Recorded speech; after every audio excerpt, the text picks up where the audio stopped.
ปิดพิธีแล้วก็ขบวนด้วยจังหวัดต่างนะครับจังหวัดต่างนะครับ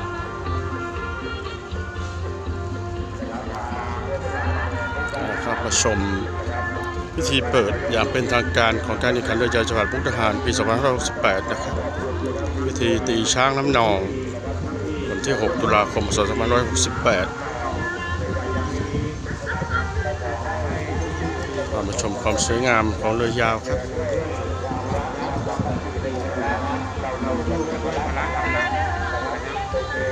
เป็นขบวนเรือนะครับแห่ถ้วยพระราชทานสมเด็จพระเทพนะครับ